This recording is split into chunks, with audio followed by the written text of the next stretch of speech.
ठीक है sir. Sir मैं थोड़ा सा जानना चाहूँगा कि सर पितृदोष के बारे में जो आपसे मैं पूछना चाहूँगा कि पितृदोष जो है वो उसका कैसे पता लगता है कि किसी के ऊपर पितृदोष है, और अगर है तो उसका उपाय क्या है, तो आप इसका बताइए थोड़े सर डिटेल। पितृदोष पितृ ऋण दो तरह की चीज़ें हैं।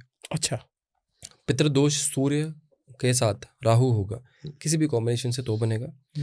पितृ ऋण लाल किताब का कॉन्सेप्ट है। अच्छा।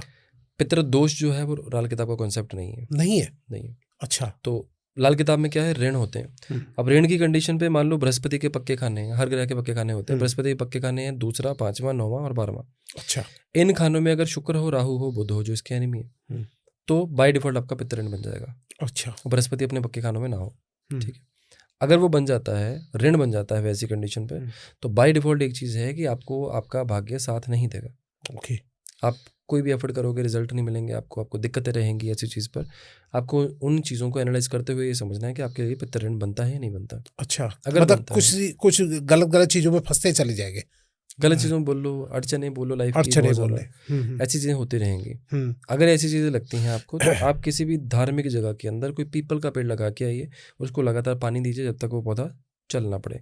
ओके। चलने का मतलब है वो ग्रो होना हो जाए। राइट। तो वो कंडीशन करनी है। मैंने इसलिए क्लैरिफाई किया क्योंकि हर तरह के लोग कमेंट करने आते हैं कि वो बोलेंगे उठ के ऐसा चलेगा वो। राइट। हाँ भैया, ये सोच लिया करो। जी। तो वो करें आप। तो जो पीपल का पेड़ है वो बृहस्पति का कारक है, और जब हम मंदिर में लगाएंगे तो डेफिनेटली वो आपके लिए अच्छा रिजल्ट देगा, आपका ऋण भी कट जाएगा। पितृदोष अगर होता है तो उस कंडीशन में राहु के उपाय करने जरूरी हैं। कौन से घर में बनता है, कैसी कंडीशन बनती है, उस पर डिपेंड करता है। ओके। अदरवाइज सूर्य ग्रहण दोष की आप पूजा करवा लीजिए किसी भी मंदिर में आसपास। मैं नहीं कहता मेरे पास आओ, जिस मर्जी मंदिर में जाओ, पंडित जी को बोलो, करवा लो। सर ये बताइए कि मनदीप सर के पास जो है जाने के लिए कितनी फीस लगती है और कितना, क्योंकि कुछ लोगों के कमेंट आते हैं इन सब बड़े बड़े एस्ट्रोलॉजर्स की फीसें बहुत बड़ी बड़ी होती है, क्या है सर, कैसे अफोर्ड कर सकते हैं? सर देखो, मैं अप फ्रंट बात बोलता हूँ इस चीज़ की। बहुत सारे एस्ट्रोलॉजर हैं जो मेरे से, अगर मैं मेरी प्रोफाइल की अगर मैं बात करूँगा या जो चीज़ें मैं करता हूँ, उन चीज़ों से आधे से भी अगर कम बैठे हुए हैं, तो उनकी फ़ीस मेरे से बहुत ज़्यादा है। अच्छा। मेरी फ़ीस पिछले तकरीबन 3-3.5 साल से 6,000 रुपये है। आपको हैरानी होगी। अच्छा, 3.5 साल से 6,000 रुपये ऑडियो कंसल्टेशन की। अब अगर मान लो कि किसी भी एस्ट्रोलॉजर से बात करोगे ना, जिसको ये लग गया पता है कि मैं तो लोगों में फेमस हो गया, मेरे पॉडकास्ट चल रहे हैं, उसकी एवरेज फीस 31,000 रुपये है। सही कह रहे हो। एवरेज फीस 31,000 रुपये, चाहे आता कुछ भी ना हो। अच्छा। कुछ भी ना चाहे आता हो, 31,000 रुपये एवरेज फीस है। अब देखो, मेरा एक मोटिव है कि मैं हर कॉमन बंदे की इसमें जेब में आ सकूं मतलब अप्रोच में रहूं। राइट। मेरा वो मोटिव नहीं है कि मैं वहाँ पर ये चीज़ करूँ, वो चीज़ करूँ, कि मुझे ये बनना है, वो बनना है। ठीक है, अगर इससे भी नीचे करूँगा मेरे खर्चे नहीं चलते। सही बात, क्योंकि बिल्कुल। ट्रैवलिंग भी है मेरे ऑफिस के, और भी चीज़ें हैं, स्टाफ भी होता है हमारे पास, बहुत सारी चीज़ें होती हैं। राइट। तो मैं बेर मिनिमम रखता हूँ उस चीज़ पर।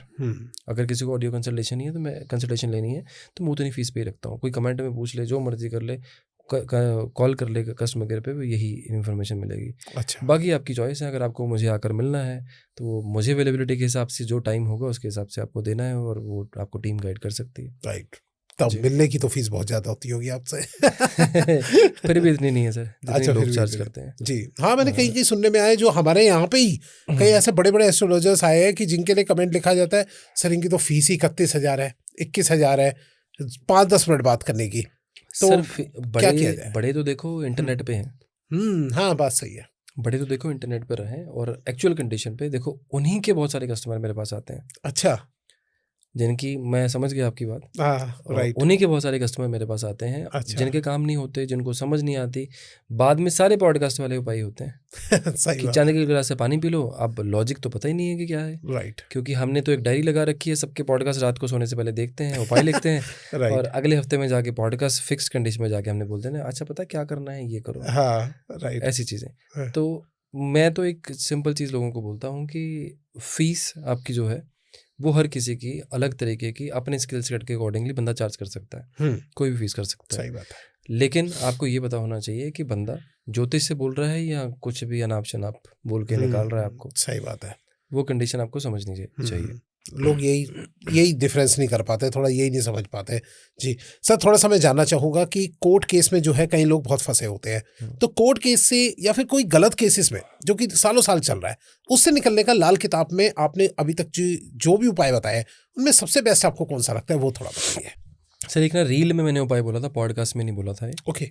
रील में मैंने ये उपाय बोला था कि 4 मीठे पान कोर्ट केस की डेट वाले दिन, अगर आपका तारीख पे तारीख अगर वो काम हो रहा है आपके साथ, तो आपको 4 मीठे पान जिस दिन कोर्ट की डेट है उस दिन अरेंज करने हैं। पहला मीठा पान मंदिर में चढ़ा के जाना है। अच्छा। मंदिर में, या शनिदेव को या हनुमान जी को।